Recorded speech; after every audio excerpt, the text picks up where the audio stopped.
नमस्कार दोस्तों, स्वागत है आपका आपके अपने YouTube चैनल पर। तो दोस्तों, रीट शिक्षक भर्ती 2022 को लेकर आप सबके लिए इस समय की बहुत बड़ी खबर निकल के आ रही है। अभी थोड़ी देर पहले दोस्तों मैंने आंसर की डाली थी जो भास्कर की तरफ से जारी की गई है, बिल्कुल सटीक आंसर की है दोस्तों। तो उसमें बुकलेट ABCD के हिसाब से आपके दोस्तों अलग अलग क्रम दे रखे हैं। तो सभी के यहाँ पर मैं आंसर आपको बताने वाला हूँ इस वीडियो में। वीडियो थोड़ा सा लंबा हो जाएगा लेकिन आपको बिल्कुल सटीक आंसर मिल जाएंगे, जिससे कि आपको दोस्तों पता चल जाएगा कि आपके कितने नंबर आ रहे हैं। क्योंकि दोस्तों सभी की अभी आंसर की अलग अलग से जारी नहीं हुई है, लेकिन इस वीडियो में आपको सभी के क्वेश्चनों के आंसर बता दूंगा, बिल्कुल सटीक आंसर जो भास्कर की तरफ से हल किए गए हैं। और आंसर की भी आपको वीडियो के लास्ट में प्रोवाइड करा दूंगा, तो आप वीडियो को पूरा जरूर देख लेना। रिजल्ट को लेकर भी वीडियो के लास्ट में बात करेंगे। तो चलिए दोस्तों, आपका ज़्यादा समय ना लेते वीडियो स्टार्ट करते हैं। उससे पहले आपसे छोटी सी रिक्वेस्ट है, जो छात्र चैनल से पहली बार जुड़े हैं, चैनल को सब्सक्राइब नहीं किया तो चैनल को सब्सक्राइब कर लें। तो चलिए वीडियो स्टार्ट करते हैं। तो दोस्तों, रीट 2022 की L1 की आंसर की के दोस्तों यहाँ पर हम बात करेंगे। दोस्तों वैसे जो आंसर की आई है वो एक ही आई है, लेकिन यहाँ पर हम सभी के आंसर हल करने वाले हैं। आंसरों की दोस्तों मैं आपको जो भी आंसर सही है उनको मैं ग्रीन कलर में बोल्ड कर दिया है, जो उनके आंसर हैं दोस्तों, इनसे आपको अंदाज़ा हो जाएगा। तो चलिए आपके क्वेश्चन यहाँ पर हम हल करना स्टार्ट करते हैं। सबसे पहले यहाँ पर दोस्तों हम कल हल करेंगे क्वेश्चन।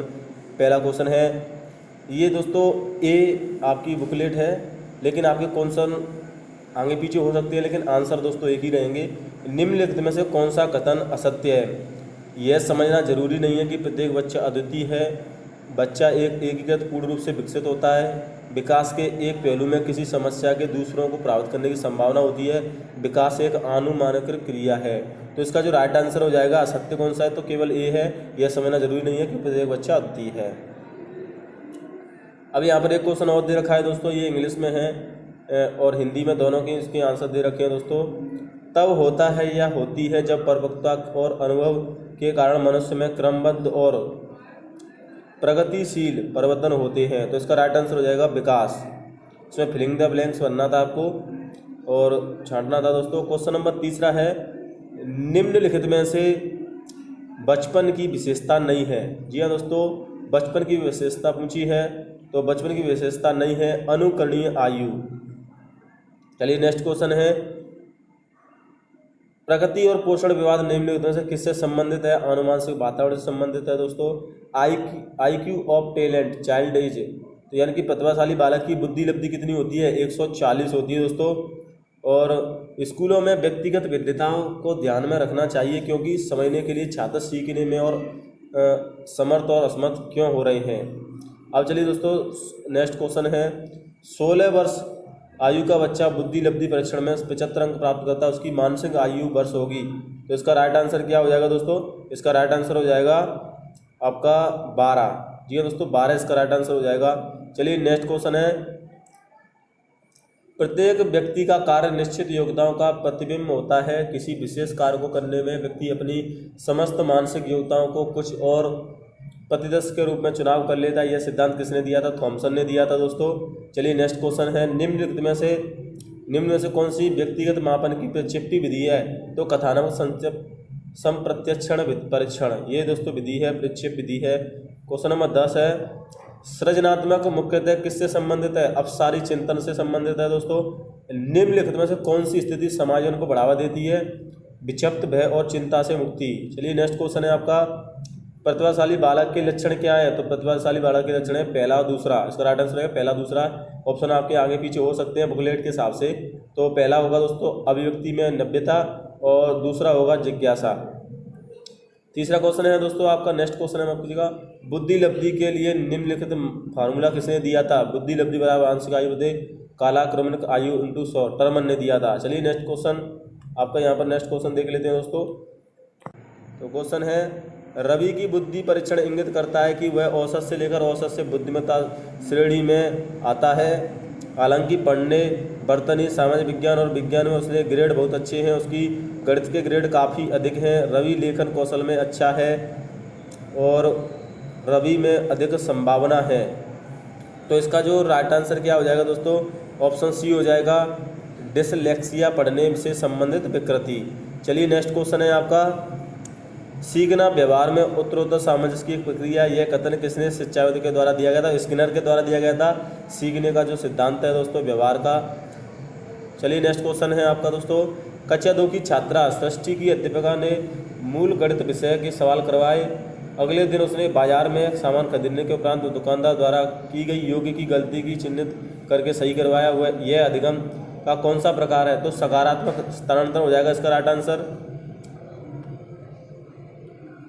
तो नेक्स्ट क्वेश्चन है दोस्तों आपका कॉन्फ्लिक्ट, जो आपका एक व्यक्ति में एक समय पर दो विपरीत इच्छाओं का होना क्या कहलाता है? तो द्वंद्व कहलाता है। चलिए नेक्स्ट क्वेश्चन, निम्न में से किस सिद्धांत को पुनर्वर्णन का सिद्धांत भी कहते हैं? तो क्रिया प्रसुप्त या अनुबंधन का सिद्धांत। चलिए नेक्स्ट क्वेश्चन, निम्नलिखित में से उस उदाहरण का चयन कीजिए जो आंतरिक अभिप्रेरणा को दर्शाता है। तो इसका जो राइट आंसर हो जाएगा वो हो जाएगा चौथा है दोस्तों। मैं सभी ऑप्शन नहीं पढ़ूंगा, वीडियो काफ़ी लंबा हो जाएगा। मेघा अपने परिवार योजना कार्य के लिए विभिन्न स्रोत तलाश रही है क्योंकि वह नई जानकारी प्राप्त करने की रुचि रखती है। चलिए नेक्स्ट क्वेश्चन है आपका, निम्न में से किसने अधिगम सिद्धांत का प्रतिपादन नहीं किया? तो B.S. ब्लूम ने नहीं किया और सबने किया। चलिए नेक्स्ट क्वेश्चन आपका, बार बार बच्चों को सजा से बचने या इनाम पाने के लिए सीखने की गतिविधियों में संलग्न होने के लिए कहना क्या दर्शाता है? तो ये क्या दर्शाता है दोस्तों? बच्चों को प्राकृतिक रुचि और सीखने में शामिल होने की जिज्ञासा को कम करता है। तो RTE अधिनियम 2009 के अनुसार शिक्षकों को प्रति सप्ताह काम के निर्धारित घंटे किए गए, तो 45 घंटे इसका राइट आंसर दोस्तों 45 घंटे हो जाएगा। चलिए नेक्स्ट क्वेश्चन, निम्न में से कौन सा उत्तम परीक्षण की विशेषता से भिन्न है? अब क्षमता हो जाएगा इसका राइट आंसर। चलिए नेक्स्ट क्वेश्चन है, शिक्षार्थी केंद्रित पाठ्यक्रम को निम्न में से सबसे महत्वपूर्ण है बच्चा है दोस्तों। इसमें मैं डायरेक्ट दोस्तों जो राइट आंसर उनको पढ़ रहा हूँ। एक चिंतनशील शिक्षक कक्षा कक्ष में ऐसी परिस्थिति उत्पन्न करता है कि छात्रों और शिक्षकों में पारस्परिक अंतर्क्रिया को प्रोत्साहन मिले। तो इसका राइट आंसर हो जाएगा दोस्तों option number D. Next question है दोस्तों, क्रियात्मक अनुसंधान का अर्थ है एक शोध जिसके तत्काल समस्या को हल किया जा सके। तो NCF 2005 के अनुसार एक शिक्षक की भूमिका होनी चाहिए सुविधादाता। इसका राइट आंसर हो जाएगा सुविधादाता दोस्तों।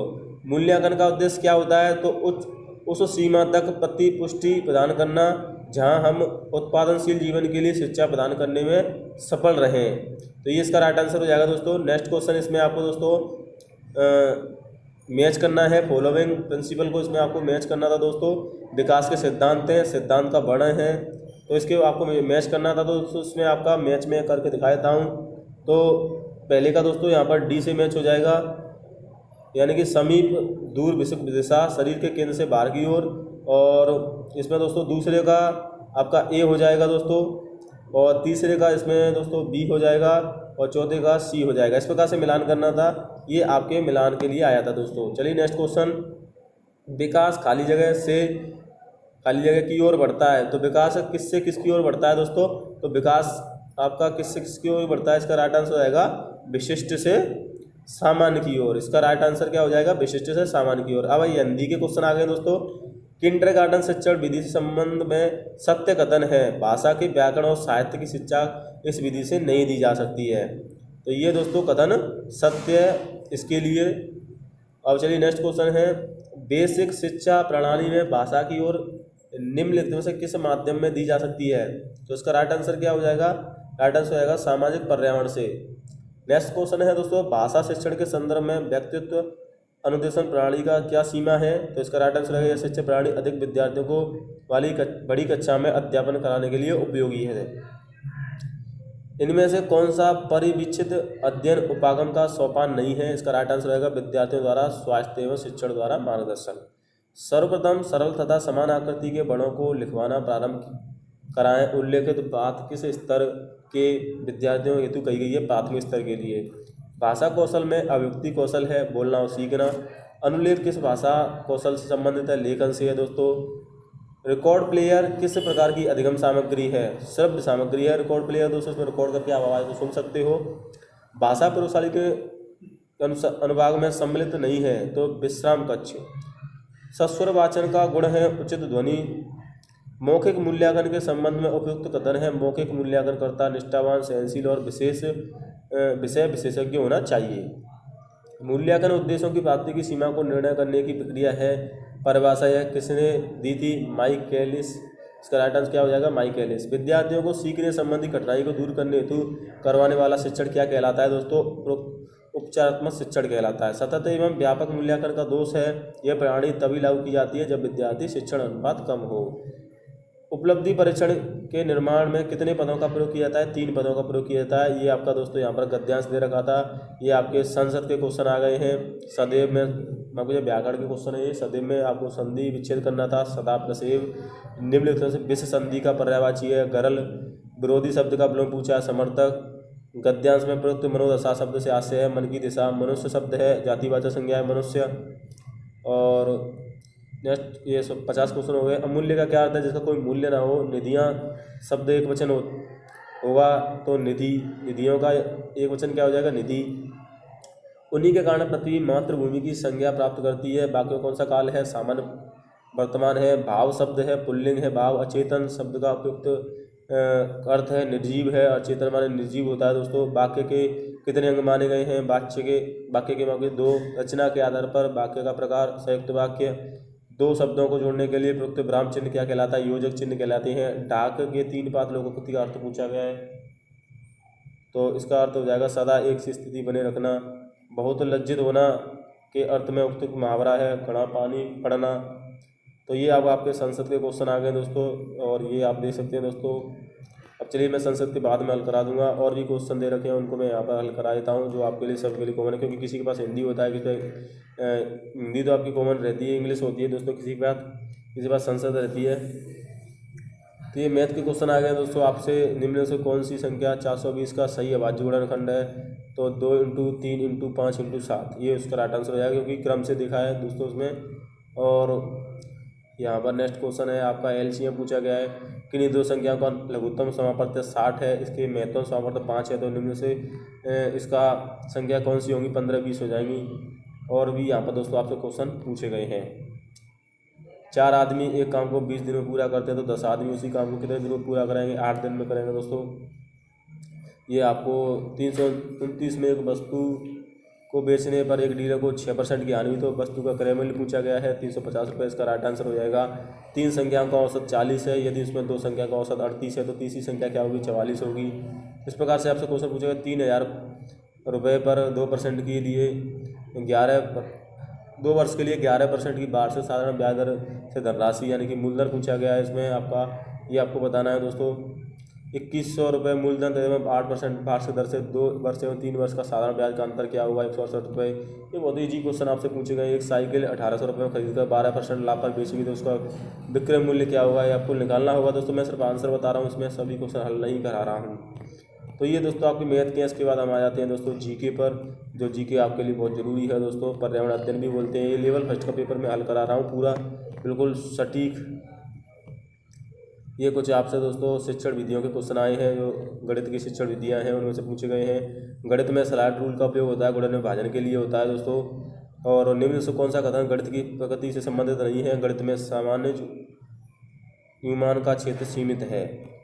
शब्द करिकुलम किस भाषा से लिया गया है? लैटिन भाषा से लिया गया है दोस्तों। गणित में सारणी बनाना किस विशेष उद्देश्य के अंतर्गत आता है? बौद्ध।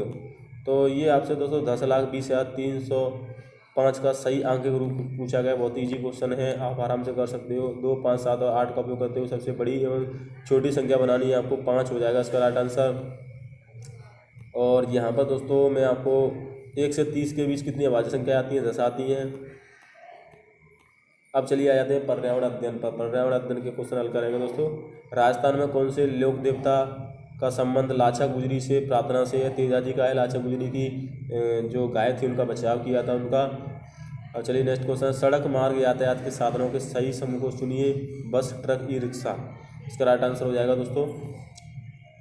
किस रोग के कारण रक्त में प्लेटलेट्स कम हो जाती है? डेंगू के कारण आपकी प्लेट कम हो जाती है। निम्न से किसका राजस्थान का मैनचेस्टर भीलवाड़ा कहा जाता है? सोनार दुर्ग कहाँ स्थित है? जैसलमेर में है। राजस्थान के कौन से समुदाय के लिए वन्य एवं वन्य प्राणी संरक्षण के धार्मिक अनुष्ठान का भाग बन गया है? बिश्नोई संप्रदाय है ये दोस्तों। हिमाचल प्रदेश में जल संग्रहण की पुरानी संकल्पना का नाम क्या है? सुरगम। चलिए नेक्स्ट क्वेश्चन। निम्न से वह जयंती चुनिए जो चैत्र मास शुक्ल पक्ष की 13 दिन मनाई जाती है। महावीर जयंती है दोस्तों। नेक्स्ट क्वेश्चन है नमामि गंगे अभियान का शुभारंभ कब हुआ था? 2014 में हुआ था। चलिए नेक्स्ट क्वेश्चन। मगरमच्छ प्राणी जगत के किस संवर्ग का है? सरीसृप संवर्ग में आता है दोस्तों ये। सूर्य नगरी किसका नाम है? जोधपुर का है। ये आपको ये मिलाने हैं दोस्तों, सम्मिलित करने हैं इसमें। और यहाँ पर वृद्धि हार्मोन इंसुलिन पूछा है, तो इसका राइट आंसर आपको मैं एक बार देख लेता हूँ दोस्तों, सी है इसका राइट आंसर। तो पहले में दोस्तों आपका वृद्धि हार्मोन में आ जाएगा आपका बी, अंगों में वृद्धि प्रक्षेपित करता है, सी। दूसरे में आपका आ जाएगा दोस्तों डी, इंसुलिन क्या करता है, रक्त में शर्करा का स्तर का नियमन करता है। और तीसरे में है टेस्टोस्टेरोन, नर में लैंगिक लक्षणों का नियम। और चौथा आपका हो जाएगा दोस्तों प्रोजेस्टेरोन, मादा में लैंगिक लक्षणों का नियमन। तो ये आपको मिलान करना था। नेक्स्ट क्वेश्चन है इसमें आपका, खादी से बने वस्त्रों की कीमत में विशेष छूट कब दी जाती है? 2 अक्टूबर को दी जाती है, क्योंकि महात्मा गांधी जी की जयंती रहती है दोस्तों उस दिन। पर्वतारोहण के दौरान सांस लेने में कठिनाई का मुख्य कारण क्या है? कम वायुदाब। निम्न से कौन सा पर्यावरण के अजैविक घटक के अंतर्गत आते हैं? वायु हो जाएगा दोस्तों अजैविक घटक है, और सब जैविक घटक है, जीवाणु, पादप, जंतु। चलिए नेक्स्ट क्वेश्चन, निम्न से रेशम कीट का भोजन कौन सा है? शहतूत की पत्तियां खाता है जो आपका रेशम का कीट है। तंबाकू से कौन सा एल्कलॉइड पाया जाता है? निकोटीन।